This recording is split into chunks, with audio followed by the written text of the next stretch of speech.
হাতের লেখা মন্দ না।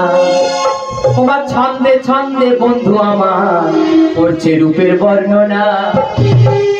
আমি নাকি 10 গ্রামে সেরা রূপসী।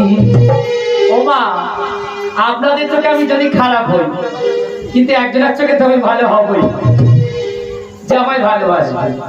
তাই তো, তা যার চোখে যার ভালোবাসে সে 10 গ্রাম কেন, সে বিশ্ব সুন্দরী হতে পারে। ঠিক বলছি তো? 10 গ্রাম সোনার দাম এখন অনেক বিশাল।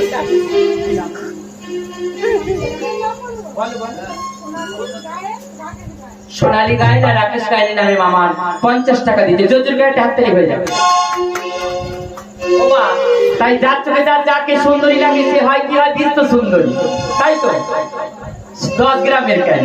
তাই বন্ধু আমারে লিখতে চিঠি, হাতে লেখা মন্দ না। আমার বন্ধু আমার করছে আমার রূপের বর্ণনা। ছন্দে ছন্দে বন্ধু আমার রূপের বর্ণনা। আর আমি নাকি 10 গ্রামের সেরা রূপসী। ছি ছি আমি চিঠি পড়ে, ও দিদি ছি ছি আমি চিঠি পড়ে লজ্জাতে মরি। বন্ধু আমার লিখতে চিঠি, হাতের লেখা মন্দ না। ছন্দে ছন্দে করছি আমার রূপের বর্ণনা।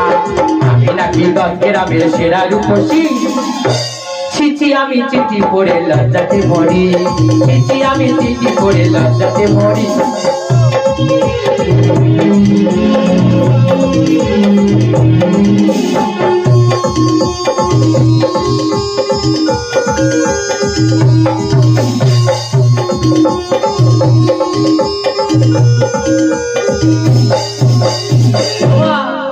পাঁচালি করে বলে অন্য গান জানি না, বলো না, সব জানি না।